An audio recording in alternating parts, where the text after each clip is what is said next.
अस्सलामु अलैकुम नाजरीन, एक बार फिर से हम आपका इस्तकबाल करते हैं अपने YouTube channel the easy life guide में। उम्मीद करते हैं आपको हमारी वीडियो पसंद आती होंगी। हम छोटी छोटी वीडियो लेकर आते हैं, इस्लामिक और कुछ अपने ख्यालात बयां करते हैं। इसी तरीके से आज एक बार फिर से हम आपके सामने हाजिर हुए हैं एक नए टॉपिक और एक नई सोच लेकर।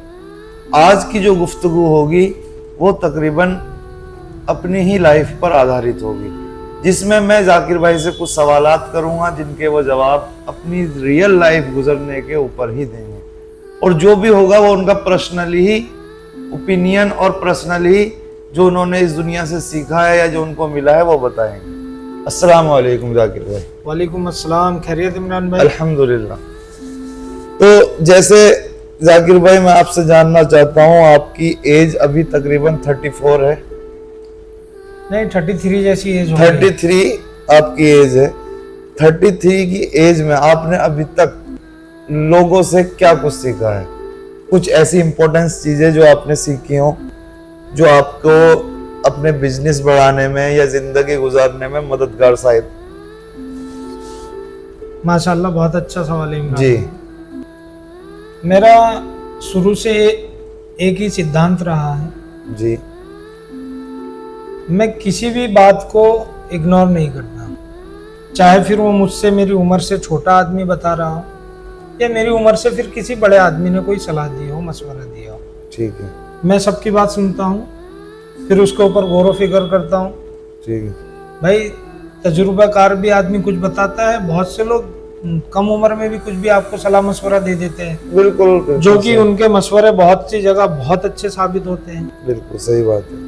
तो मैं लोगों के मशवरों को ध्यान से सुनता हूँ, समझता हूँ और अमल करने जैसा होता है तो करता हूँ, और इस चीज से मुझे हमेशा फायदा भी मिला है इमरान भाई। जी। और मेरा एक सिस्टम भी यह है कि इमरान भाई, जैसे कि आप किसी लाइन में हो, एग्जाम्पल मैंने सैलून का काम शुरू किया। ठीक है। अब मेरे रिश्तेदार हैं, वो इस काम में 10 साल से थे। ठीक है। तो मेरा माइंड क्या काम करता है, अब मेरे को 10 साल में नहीं सीखना है, जो उस बंदे ने 10 साल में सीखा है क्यों ना उसी से बातचीत करके वो 10 साल का एक्सपीरियंस में 1 महीने में हासिल कर लूं, 10 महीने में हासिल कर लूं। उस पर ज्यादा मेहनत करके बहुत जल्दी तरक्की कर सकते हैं। जी जी हाँ। आपके कहने का मतलब कि आप किसी काम में घुसते हैं तो उस पर अपनी पूरी मेहनत और पूरा एफर्ट जहाँ से जो भी मिलता है वो इकट्ठा कर अपने काम पर लगा देते हैं, और करना भी चाहिए। बिल्कुल सही बात है। कोई भी चीज हम नया करने जा रहे हैं तो हमें लोगों से उसकी एडवाइस लेनी चाहिए। कुछ आपको गलत एडवाइस भी मिलती है, कुछ अच्छी भी मिलती है। जो अपने काम की हो उन्हें रख लेना चाहिए, जो अपने काम की नहीं है उनको लेट गो, छोड़ के निकल जाना चाहिए। जी जी, बहुत अच्छी सोच है। इसी तरीके से मैं आपसे एक सवाल और पूछना चाहता हूँ जो मेरे जहन में आया है। जाकिर भाई, जैसे आपसे मैंने ये सवाल पूछा, आपने मुझे बहुत अच्छा जवाब दिया। जो भी आप सोच है वो एकदम स्ट्रेट है, कोई बैकवर्ड नहीं है, इसमें कुछ भी नहीं। इसी तरीके से मैं आपसे एक सवाल और पूछना चाहता हूँ। आपका सैलून का बिजनेस है, माशाल्लाह बहुत जबरदस्त सैलून चलते हैं आपके। 2 सैलून हैं सूरत गुजरात में, उन पार्टिया में, जो FC फैशन क्लब के नाम से बहुत फेमस भी हैं। आपको ये भी जानकारी होगी कि इस्लाम में इस काम को थोड़ा अच्छा नहीं समझा गया। इसके खिलाफ बहुत से लफ्ज मुझे सुनने को मिलते हैं, बहुत से उलमा इकराम साफ मना भी कर देते हैं, बहुत से उलमा इकराम इसमें कुछ रियायत भी बताते हैं। तो आपके जहन में कभी ये ख्याल आया कि मुझे इस बिजनेस को करना चाहिए, या आगे जाके कुछ माइंड ऐसा सेट है कि आपको ये करना है, नहीं करना है, या आपके एक शौक था, आपने अपने शौक के लिए बिजनेस कर लिया था? क्योंकि अल्हम्दुलिल्लाह कारोबार तो आपके पास बहुत है, आपके बहुत से बिजनेस चलते हैं, आपके भाई और भी बहुत सारे कारोबार कर रहे हैं, आप कहीं पे भी सेटल हो सकते थे। तो इस काम का असल रीजन क्या था? इमरान भाई, तुमने एक सवाल में कई सारे सवाल पूछ लिए, इसका जिसका मैं एक एक करके जवाब दूं। ठीक है। इमरान भाई का पहला सवाल ये था कि ये जो काम हम कर रहे हैं, बहुत से उलमा इकराम जो है के नजदीक ये काम सही नहीं समझा जाता है। बिल्कुल सही है। हालांकि मैंने तहकीक भी की है इस चीज की, बाद में पता भी चला है कि ये काम हराम के दर्जे में तो नहीं आता है, लेकिन कुछ चीज इसमें ऐसी है जो कि इस्लाम नापसंद करता है, जायज नहीं है। बिल्कुल। कुछ चीजें से हमें बचना चाहिए, कोशिश करनी चाहिए। ठीक है। और दूसरी बात ये है कि कहीं और भी सेट हो सकते थे। अल्हम्दुलिल्लाह बहुत सारे काम है, अल्हम्दुलिल्लाह अल्लाह का एहसान है, बहुत सारे काम चल रहे हैं। बिल्कुल। मेरे को और कोई रोक भी नहीं है, मैं कहीं भी जाके बैठ सकता हूँ। बिल्कुल सही है। ये मेरा एक साइड बिजनेस है जो चल रहा है।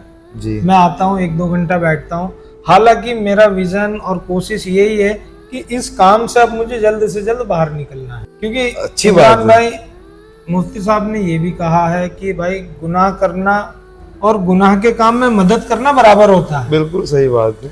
भाई एग्जाम्पल, आप आए क्लीन सेव करने आए, हमने आपकी मदद की, हालांकि मैं तो ये काम जानता ही नहीं हूँ, मैं करता ही नहीं हूँ इस काम को, आपने कारीगर कर रहे हैं, workers मैंने रखे हुए कारीगर हैं। रखे कर रहे हैं, बिल्कुल लेकिन मेरा भी इन्वॉल्व पूरा है, कारीगर मैं नहीं रखा है। बिल्कुल सही है। तो हमने आपकी मदद की तो हम भी गुनहगार हैं। ठीक है। दूसरी बात यह है, इस काम को लेकर मेरे दिमाग में हमेशा से एक सवाल उठता है। आज मैं वो सवाल हमारे उलमा हजरात के सामने रखूंगा, अगर हमारी वीडियो आप लोग उन तक पहुंचा दे तो इंशाअल्लाह उम्मत को फायदा होगा। हालांकि उलमा इकराम और मुफ्ती साहब जो भी है बहुत दीन की खिदमत कर रहे हैं, सारी चीजें कर रहे हैं। मैं एक सवाल ये रखना चाहूंगा, जब क्लीन सेव कराना इस्लाम के खिलाफ है, बिल्कुल इस्लाम में नापसंद किया है, ठीक है। हमारे नबी की सुन्नत है, हमारे नबी नहीं बल्कि जितने भी नबी आए जी दाढ़ी सबकी सुन्नत थी, जी। तो हमारे जो उलमा इकराम है क्या ऐसा नहीं कर सकते कि क्लीन सेव वालों का हम निकाह नहीं पढ़ाएंगे, या हम उनके शादी में नहीं जाएंगे, हम उनकी खुशियों में शरीक नहीं होंगे? अगर उलमा इकराम ये फैसला ले ले कि भाई जिसकी दाढ़ी नहीं है हमें उसका निकाह नहीं पढ़ाना है, बात खत्म, तो भाई ना ये क्लीन सेव कराएंगे ना सैलून वाले गुनाहगार हो गए। रही बात खत बनाने की, खत बनाना जायज है, सुन्नत तरीके पर बाल काटना जायज है, आप कर सकते हो। तो क्या हमारे उलमा इकराम को एक ऐलान ऐसा करना चाहिए आपस में अपने संगठन में बैठ के कि भाई जो क्लीन सेव करता है उसका निकाह हम नहीं पढ़ाएंगे? उलमा इकराम अगर इस चीज पे एक प्रोपेगेंडा खड़ा करते हैं तो बिल्कुल सही बात है, हो सकता है, मगर मैं अपने ख्याल से ये बात बताना चाहता हूँ, उलमा इकराम क्यों अपने ऊपर सारी चीजें ले?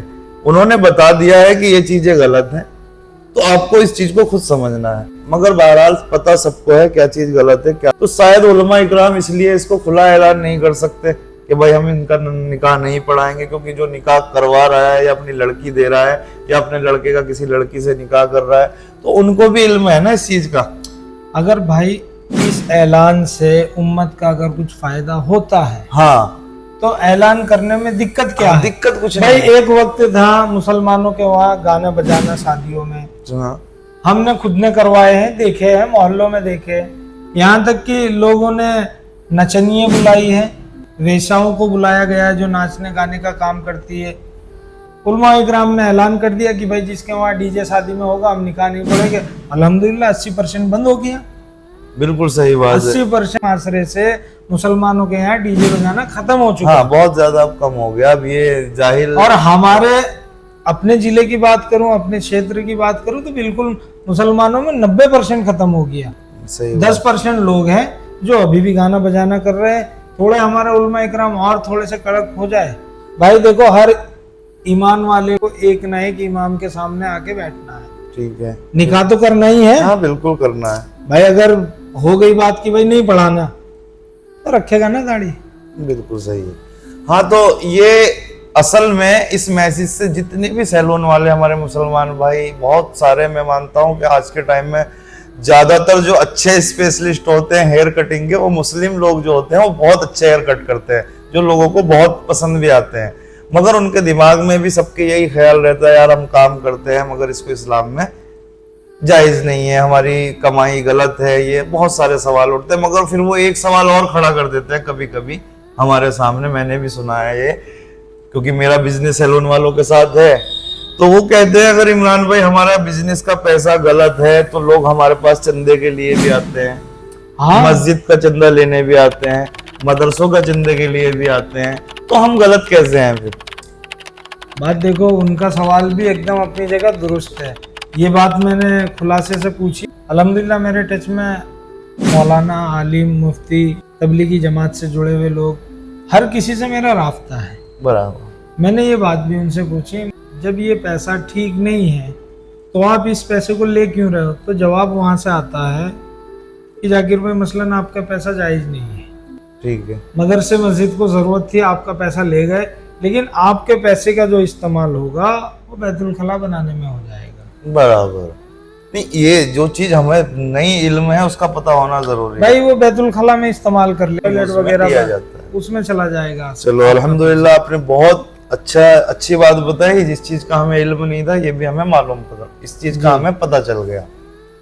अब मैं जाकिर भाई आपसे पूछना चाहूंगा, इंसान अपने घर वालों के साथ, अपनी फैमिली के साथ कैसा नेचर और किस तरीके से रहना चाहिए? उसमें छोटे भाई, बड़े भाई, माँ बाप सब आ जाते हैं हमारे, तो सबका एक अपना अपना एक अलग जगह है, तो किस तरीके से हमें अपनी फैमिली के साथ बिहेवियर रखना चाहिए? अगर घर में आप बड़े हो ना, ठीक है, तो आपसे जो छोटे हैं ना, 80% हमारे छोटे हम ही से सीखते हैं। हम जो कर रहे हैं वो कर रहे हैं वो भी। बिल्कुल। मसलन हमने सिगरेट पीनी शुरू कर दी तो छोटे भाई अपना आप पीना शुरू कर देंगे। हमने गुटखे खाने शुरू कर दिए तो वे भी खाएंगे, भले हमारे सामने ना खाए, हमारी चोरी से आएंगे, हम कोई गलत काम करेंगे तो वो असरात उनमें आएंगे। तो हमको चाहिए कि हमारी फैमिली के अगर हम आइडल हैं, हम बड़े हैं, तो हमें अपनी ज़िंदगी को इस तरह गुजारना है ताकि हमारे जो पीछे हैं वो सारी की ज़िंदगी जो है ना, दीनी रास्ते पे, इस्लाही रास्ते पे, माँ बाप की खिदमत में, बीवी बच्चों का ख्याल रखने में, हलाल रोजी कमाने में, लोगों के साथ अच्छा बर्ताव करने में, ये सारी क्वालिटी हमारे अंदर आनी चाहिए ताकि हमसे जो छोटे हैं वो हमें देखें और उस चीज़ को सीखें। और हाँ, बाज वक्त ऐसा होता है इमरान भाई, बहुत सारी बातें जो होती है दिल को तुम्हारे नागवार होती है, छोटों की, घर की, माँ बाप की, लेकिन हाँ होती है, मिसअंडरस्टैंडिंग होती है, कुछ चीजें नहीं, हाँ, और कुछ चलो गलत किया भी है, होता है घर में, फैमिली में होती है, भाई हो गई गलती, ठीक। अब तुम्हें क्या करना है, उस वक्त उनको माफ करना है, अल्लाह के वास्ते माफ करो, और अल्लाह से उनके लिए दुआ करो कि अगर उनसे ये गलती हुई है कि अल्लाह इस गुनाह को तू माफ करो, और उनसे बैठ के बात की जाए कि भाई आप जो ये काम कर रहे हो ये गलत है जी। तो ये मेरा मानना है। और दूसरी बात ये है कि माँ बाप की खिदमत में कोई कमी नहीं करनी इमरान भाई, क्योंकि माँ बाप वो चीज है कि इंसान अपने जिस्म की खाल उतरवाकर चप्पल बनाकर भी उनको पहना दे तो भी माँ बाप का हक अदा नहीं कर सकता। बराबर। जब पैदाइश के वक्त माँ को जो तकलीफ हुई है ना, जब आप पैदा हुए, जब हम पैदा हुए, जो वो पैदाइश के वक्त जो माँ ने तकलीफ उठाई है ना, मैंने किताब में पढ़ा है, लिखा है, अल्लाह और बस पैदा करने वाली ही जानती है उस तकलीफ को, बेशक कि वो तकलीफ कितनी। तुम सारी जिंदगी खिदमत करके उस वक्त की तकलीफ का भी बदला अता नहीं कर सकते, एक दर्द का भी बदला नहीं दे सकते। जी जी। तो माँ बाप से मोहब्बत करें, माँ बाप की खिदमत करें, माँ बाप की बात सुने। आप कुछ भी हैं बाहर, कैसे भी हैं, मगर सबसे पहला तुम्हारा हक तुम्हारी फैमिली का है। हाँ, तुम माँ बाप की एक बात और बताता हूँ, आप सल्लल्लाहु अलैहि वसल्लम ने इरशाद फरमाया, जिसका खुलासा है कि मैं नमाज में होता और मेरी माँ आवाज देती तो मैं नमाज छोड़ के चला जाता। बेशक माँ का मुकाम बहुत बड़ा है। तो माँ की इज्जत करे, बाप की इज्जत करे, उनके कदमों के नीचे अल्लाह ने जन्नत रखी है, बाप को बताया जन्नत का दरवाजा है, माँ के कदमों के नीचे जन्नत है, तो अपनी जन्नत को संभाल के रखें, मोहब्बत से रखें। फिर भाई मैं ये मालूम करना चाहूँगा आपसे कि हमारे जो रिश्तेदार हैं, हमारी बहनें हैं, हमारी फुप्पियाँ हैं, हमारी खालाएँ हैं, और भी बहुत सारे रिलेशन हैं हमारे, जो शायद आज का जो माशरा है, आज के वक्त में जो जैसा माहौल अभी क्रिएट हुआ है, लोग रिश्तेदारियों से बचने लगे हैं। हाँ, ये कमी चल रही है, कमी है, मतलब अपने सगी बहनों, फुप्पियों, रिश्तेदारों को भी भूल जाते हैं, कोई परेशान भी है तो उनको भूल जाते हैं। उनके बारे में आप क्या कहना चाहोगे कि लोगों को किस तरीके से उनके साथ पेश आना चाहिए? भाई इसका भी मसला बहुत भारी है इमरान भाई। रिश्तेदारों के साथ रिश्तेदारी बना के रखनी चाहिए, आदमी को बिगाड़नी नहीं चाहिए। देखो अपने अपने होते हैं, हर घर में मनमुटाव चलता है, कभी फूफी से चल रहा है, कभी खाला से चल रहा है, कभी खालू से चल रहा है, ये तो चलता ही रहेगा। बस देखो अल्लाह को झुकने वाले लोग बहुत पसंद है और अकड़ तो मुर्दों में होती है। अल्लाह के वास्ते रिश्तेदारियों को जोड़ के रखें। और सबसे बढ़िया जो मिसाल दी है मुफ्ती तारिक मसूद साहब ने दी है, अल्लाह उनकी उम्र में बरकत अता फरमाए, बहुत दीन की खिदमत कर रहे हैं, मैं बहुत बड़ा उनका फ़ैन भी हूँ, मुफ्ती साहब के लिए दुआएं भी करें। मुफ्ती साहब ने ये कहा, भाई हदिये पेश करो, बिल्कुल आप फूफियों को हदिये दो, खाला को हदिये दो, बहन को हदिया दो, छोटे भाई को हदिया दो। ये जो हदिया है ना, ये ये दिलों में मोहब्बत पैदा करता है। बराबर, मतलब गिफ्ट दें, गिफ्ट करें उनको। छोटी छोटी कुछ भी जो तुमसे हो, छोटी छोटी चीजें। भाई आपकी फूफी गांव है, आपने मनी ऑर्डर से 3000 रुपए भेज दिए फूफी को, भाई आपकी फूफी खुश होगी नहीं होगी? या आपको उनको कुछ जरूरत का सामान दे दिया, हाँ उनके घर में भाई, कुछ जरूरत, वो नमाज के बाद दुआ करेगी आपके लिए, बुराई नहीं करेगी फिर। सही बात। और आज का मामला ऐसा है, साल 6-6 साल हो रहे हैं, बात नहीं हो रही, 6 महीने हो गए, साल भर हो गया, कोई हाल चाल नहीं, सब हम अपने काम में बिजी है, रिश्तेदारियों को साथ ताक में रख दिया उठा के। और शायद यही रीजन है कि आजकल की जो हमारी रिश्तेदारियां, जो रिलेशनशिप हैं, वो ज्यादा लंबे टिकते नहीं हैं। उसमें सबसे पहले हम खुद गलत हैं, सामने वाला शायद बाद में गलत है। क्योंकि हम अगर अपने रिश्तेदारों को, अगर उनकी छोटी छोटी सी चीज़ों को इग्नोर करेंगे तो शायद रिश्तेदारियां चलती रहेंगी, लॉन्ग टाइम तक चलती ही रहेंगी। भाई ज़्यादा नहीं, कम करें, मगर समझें उनका जो हक है वो वक्त पे उनके सामने। इमरान भाई, हम अभी से 10 साल 15 साल पीछे चले जाए, भाई माहौल क्या माहौल था इमरान भाई? शादी है, हमारे घर में शादी, 15 दिन पहले मेहमान, 15 दिन मेहमान रह रहे हो, क्या मजे थे यार। सारे भाई है, खाला जात भाई, फुफेरे भाई, चचेरे भाई, सब एक जगह इकट्ठे, रात को सब साथ में बैठे, मजाक हो रही, मस्ती हो रही। वो खत्म हो गया भाई। आज मेहमान आता है, सुबह में आया, शाम में जाना है 100%, बोले भाई घर पे कोई नहीं है। पहले 15-15 दिन की रिश्तेदारी, 20-20 दिन की रिश्तेदारी, शादियों की जो खुशी थी वो सब खत्म हो गई। पहले लोगों के पास पैसा कम था मगर मोहब्बत बहुत थी। आज लोगों के पास पैसा है मगर मोहब्बत शायद खत्म हो रही है। जी जी बिल्कुल ऐसा पर ही। हमें सबको, सबसे पहले मैं अपने आप को और हम खुद को कहेंगे कि हमें इस चीज को सुधारने की बहुत ज्यादा जरूरत है। जी जी बिल्कुल। आज के वक्त में हम अपने घर में अपनी बहन या अपनी बेटी के लिए, कोई भी शादी के लिए लड़का ढूंढते हैं तो हम दूसरी जगहों पर जाकर देखते हैं, जबकि इस्लाम हमें बताता है पहले अपनी रिश्तेदारियों में, अपने रिलेशन में पहले ढूंढें, उसके बाद अगर तुम्हें नहीं मिलता है तो आप बाहर जाएं। मगर हम पहले, आज का जो दौर चल रहा है वो बाहर ढूंढते हैं। और जाकिर भाई, मैं आपसे ये पूछना चाहूँगा, आपने अभी तक अपने वालिद साहब से, आपके वालिद साहब की उम्र भी अभी काफ़ी है, तो आपने अपने वालिद साहब से क्या क्या चीज़ें सीखी हैं जो आपकी ज़िंदगी में बहुत मददगार साबित होती हैं?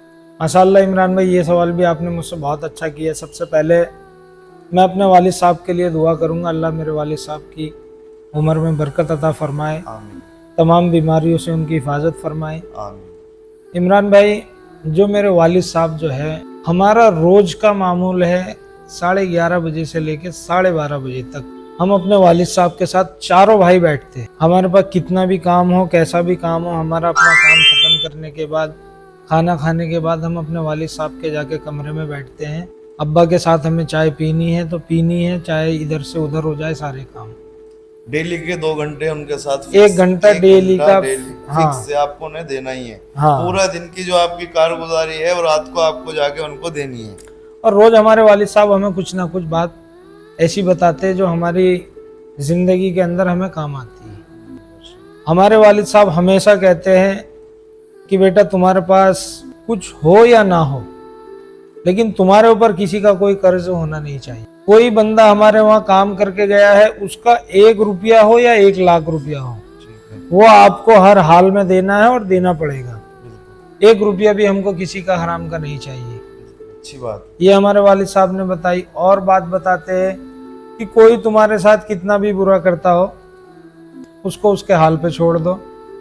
वो जो गलत कर रहा है उसके साथ इंशाअल्लाह अल्लाह जो है फैसला करेगा, जो भी हमें कुछ करने की जरूरत नहीं है। हाँ, बोले हाथी चलता है कुत्ते भौंकते हैं, ये वाली हाँ, बात। सही बात। तो कोई भी आपके खिलाफ कुछ भी कह रहा हो, आप इग्नोर करो, ज्यादा माइंड पे मत लो, ज्यादा टेंशन मत लो, यार उसने मुझे ऐसा क्यों कहा। हाँ। लोग 10-10 साल पुरानी बात याद रखते हैं, वो टाइम पे उसने मेरे को ये कहा था, उस वक्त उसने मेरे साथ ऐसा किया था। अल्लाह के वास्ते भूल जाओ, अल्लाह सबका बदला देगा भाई। हाँ, अल्लाह सबसे बेहतर बदला देने वाला अल्लाह है। हर चीज का इल्म है उसे, कौन किसके बारे में क्या कर रहा है। मैं किसी के लिए गलत करूंगा, उसकी सजा मुझे मिलेगी। भाई हमारे वालिद साहब बताते हैं कि मैंने जो स्ट्रगल किया है अपनी लाइफ में वो बहुत खतरनाक वाला किया है, लेकिन अपनी लाइफ का अब तक के वक्त से कोई बंदा आके ये नहीं कह सकता है कि फला आदमी ने मेरे पैसे मारे हैं या फला आदमी पे मेरे पैसे चाहिए। जिसके ऊपर भी हिसाब किया है एकदम क्लीन किया है, झुकता हुआ तोला है। मतलब अपना छोड़ देंगे चलेगा, उसका नहीं आना चाहिए अपने पास। अल्लाह के फैसले भी फिर वैसे ही होते हैं। जी अल्लाह ने हमेशा बांटने का हुक्म दिया है, लोगों को देने का हुक्म दिया है। तुम जैसे ही लोगों में अपना चीजों को तकसीम करते हो, अल्लाह ताला तुम्हारे रिस्क में ऑटोमेटिक बरकतें करनी शुरू कर देता है। सही बात है। और अगर तुम लोगों से छुपाओगे तो अल्लाह ताला फिर उसी तरीके से तुम्हारे ऊपर तंदुरुस्ती कर देता है। इमरान भाई, अल्लाह ने अगर आपको दौलत दी है, जी, वसअत दी है, तो आप उसका इस्तेमाल करें, जाहिर भी करें बातिन भी करें। हाँ भाई अल्लाह ने दिया है, अल्लाह का शुक्र है। अच्छा खाओ, अच्छा पहन, खुराक हमारी अच्छी होनी चाहिए, बिल्कुल लिबास हमारा अच्छा होना चाहिए, घर हमारा अच्छा होना चाहिए। अगर अल्लाह ने दिया है तो जाहिर भी करो, अल्लाह का शुक्र अदा करो, वकील ना बनो। अल्लाह ने दिया, आप लोगों पे खर्च करो, रिश्तेदारों पे खर्च करो, अपने मातहतों पे खर्च करो। खर्च करने से कभी दौलत कम नहीं होती, कभी नहीं होता। अल्लाह उसमें और बरकत देता है। बड़ा किसी के गरीब के यहाँ शादी है, अल्लाह ने आपको दौलत दी है, आप हेल्प करें। जाहिर भी कर सकते हो, बातिन भी कर सकते हो, खुले आम भी दे सकते हो। लेकिन खुले आम देने की नियत ये है कि मैं खुले आम इसलिए दे रहा हूँ कि मुझे देखकर और लोगों के अंदर शौक पैदा हो। हाँ, भाई लोग मैंने inspire 2000 दिए है, कोई 1000 दे दे, कोई 5000 दे दे। लोग तुम्हें देख के इंस्पायर होंगे कि भाई इसने 1000 दिए यार, मैं भी 500, मेरी भी हिम्मत है। अपनी नियत एकदम दुरुस्त होनी चाहिए कि मैं ये अमल जो है क्यों कर रहा हूँ। अगर आपने वो उस वक्त नियत ये कर ली कि लोग मुझे सखी समझे, तो भाई अल्लाह रब्बुल इज्जत जब बुलाएगा मालदार आदमी को कि हमने तुम्हें दौलत दी थी, बताओ कहाँ खर्च की, तो बंदा कहेगा अल्लाह मैंने फलाने के वहाँ इतना दिया, इसके वहाँ इतना दिया, उसको इतनी हेल्प करी, इसकी शादी कराई, दुनिया भर के काम गिनवाएगा। फिर अल्लाह ये कहेगा वो जो तुमने किया था वो इसलिए किया था कि लोग तुम्हें सखी कहें, दानी कहें और भला आदमी कहे, सो तुम कहे जा चुके। बिल्कुल, वो लोगों ने तुम्हें कह दिया, तो अब इसका कोई बदला नहीं, वो यहीं तक था, खत्म हो गया। तो अपनी नियत हमारी दुरुस्त होनी चाहिए कि मैं ये काम जो कर रहा हूँ सिर्फ अल्लाह की रजा के लिए कर रहा हूँ। जो भी काम हम अच्छा कर रहे हैं उसकी दिल में नियत ये हो, जो भी हम कर रहे हैं अल्लाह की रजा के लिए कर रहे हैं। बुखारी शरीफ की सबसे पहली हदीस है इन्नमा अमालु बिन्नियात, कि हर अमल का दारोमदार आपकी नियत पे है। तो कोई भी काम करना हो उसमें अपनी नियत दुरुस्त कर ले। मसलन हम झाड़ू लगा रहे हैं, झाड़ू लगाने में अगर बंदा ये नियत कर ले कि अल्लाह के नबी को साफ सफाई पसंद थी, तो भाई उसका सवाब फिर अलग होगा। बिल्कुल, सफाई तो करनी थी, नियत कर ली, क्योंकि हमारे नबी का पसंद था ये अमल। साफ सफाई अल्लाह के नबी को पसंद थी इसलिए कर रहा हूँ, तो नियत पे आप तुमको सवाब मिल गया। एक जगह मैंने पढ़ा कि एक बंदा अमीर आदमी है, वो खर्च कर रहा है, अल्लाह के रास्ते में खर्च कर रहा है, उसी के पास एक गरीब आदमी बैठा है। उसने ये सोचा अल्लाह ने अगर मुझे भी पैसा दिया होता तो मैं भी इसकी बराबर खर्च करता या इससे ज्यादा करता, सिर्फ उसकी ये नियत थी। तो भाई उसने किया था, उसको सवाब मिलना ही था, इसकी नियत पे इसको सवाब मिल जाएगा।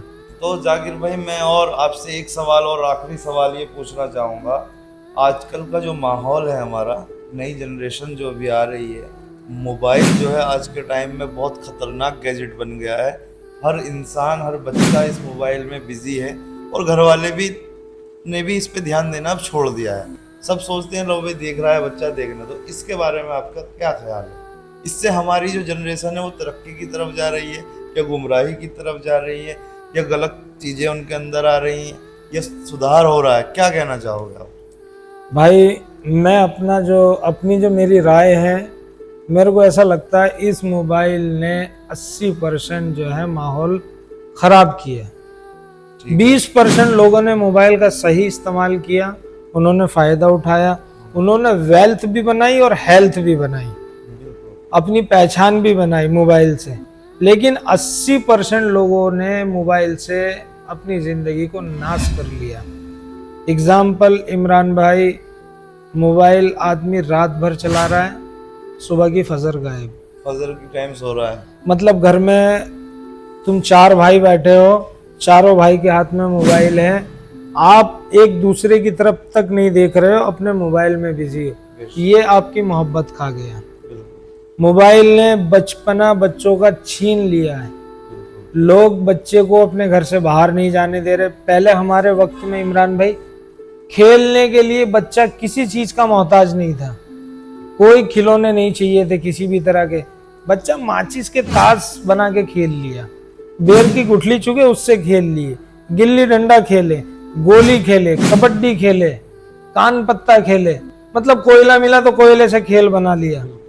यहाँ तक कि इमरान भाई हमने जो चप्पल टूट जाती थी, चप्पलों के अंदर से टायर काटते थे, बनाए, सरवा लेके आए, एक गाड़ी बनाई और उसको चला रहे। और उसका जो इंजॉय था भाई, उसकी जो खुशी थी ना, वो आज BMW चलाने की भी नहीं है भाई। बिल्कुल सही बात। इमरान भाई खेलने के लिए क्या नहीं खेला हमने, बेरिंग की गाड़ी बनाई। एक बच्चा पहले पैसों को मोबाइल ये सब खा गया भाई, सब खत्म कर दिया। अभी सब लोग मोबाइल में, बच्चे बड़े सब बच्चा रो रहा है तो माँ बाप मोबाइल दे रहे हैं।